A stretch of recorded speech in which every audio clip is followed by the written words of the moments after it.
वृत्त की समान जीवाएं केंद्र से समदूरस्थ होती हैं। यहाँ पे एक वृत्त है जिसका केंद्र O है और दो जीवाएं हैं AB और CD। दोनों की लंबाई बराबर है। हमें सिद्ध करना है कि केंद्र O से इन जीवाओं के बीच की दूरी बराबर है, अर्थात OM बराबर है ON के। यही हमें सिद्ध करना है। यहाँ पे ध्यान देंगे, OM जो दूरी है ये लंबवत दूरी है। किसी भी बिंदु से रेखा के बीच की जो लंबवत दूरी होती है वो सबसे कम होती है। तो जो यहाँ पे OM है और ON है वो लंबवत दूरी है। तो ये 90 अंश का कोण बनना है, यहाँ भी 90 अंश का कोण बनना है। तो सबसे पहले हेडिंग डालेंगे, दिया है O केंद्र वाले वृत्त की जीवाएं AB और CD समान लंबाई की हैं। ये चीज आप लिख लेंगे। उसके बाद में जो सिद्ध करना है उसे लिखेंगे। सिद्ध करना है OM बराबर ON। अब अगला हेडिंग डालेंगे, रचना। यहाँ पे हम कुछ रचना करेंगे। यहाँ रचना करेंगे, A को O से मिलाएंगे और O को C से मिलाएंगे। तो आइए मिला लेते हैं।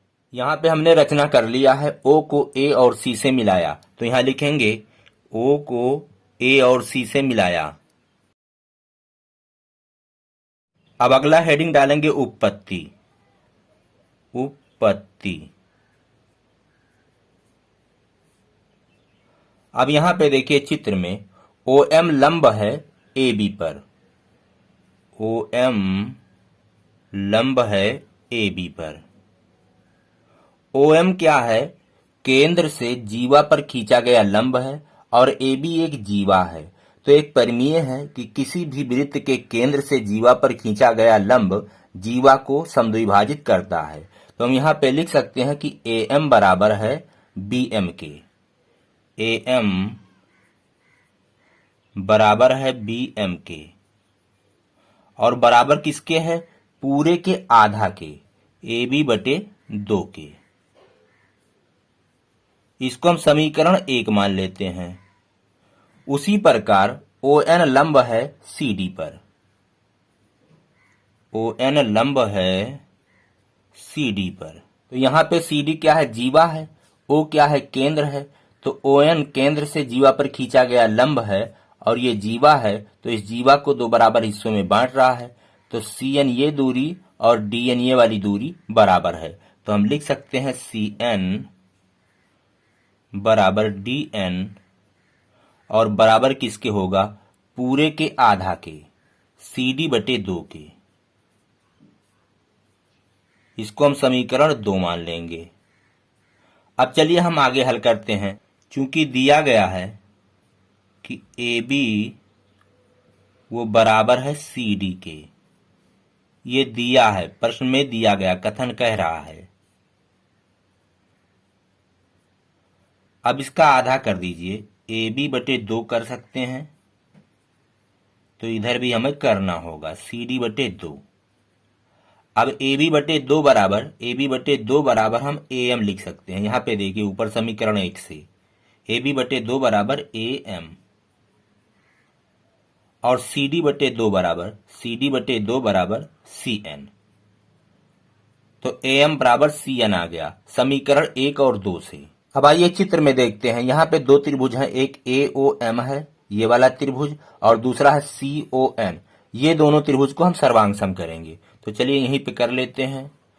त्रिभुज AOM व त्रिभुज CON में, इन दोनों त्रिभुजों में हमने अभी सिद्ध किया है ये वाली भुजा AM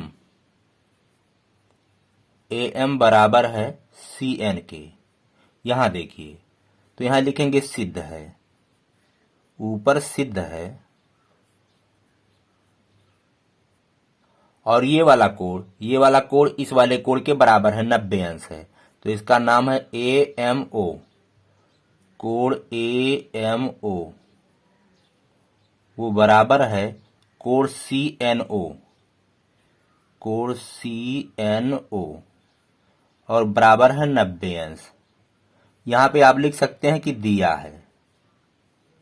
ये तो प्रश्न में कहा गया है कि लंबवत दूरी आप ज्ञात कीजिए। और इस वाले त्रिभुज की भुजा AO बराबर है इस वाले त्रिभुज के CO के, इस वाले के, क्योंकि त्रिज्या है। AO बराबर है CO। यहाँ पे आगे लिखेंगे त्रिज्या, वृत्त की त्रिज्या है। तो इस प्रकार से दोनों त्रिभुज सर्वांगसम हो गए। इसके 3 अंग इसके 3 अंग के बराबर हैं। तो यहाँ लिखेंगे त्रिभुज AOM वो सर्वांगसम है त्रिभुज CON के। यहाँ पे आप कारण देंगे RHS सर्वांगसमता से। RHS सर्वांगसमता क्या है? समकोण भुजा और कर्ण। इस त्रिभुज का समकोण इसके समकोण के बराबर है, इसका कर्ण इसके कर्ण के बराबर है, इसकी एक भुजा इसके एक भुजा के बराबर है। तो RHS राइट एंगल हाइपोटेन्यूज और साइड, ये एक त्रिभुज का दूसरे त्रिभुज के बराबर है, इसलिए दोनों सर्वांगसम है। और जब दोनों त्रिभुज सर्वांगसम हो गए तो इनके संगत अंग हम बराबर लिख सकते हैं। तो इस प्रकार हम लिख सकते हैं कि OM, इस त्रिभुज का OM बराबर है इस त्रिभुज के ON के, इसलिए OM बराबर है ON। यहाँ कारण लिखेंगे CPCT, सर्वांगसम त्रिभुज के संगत भाग बराबर होते हैं।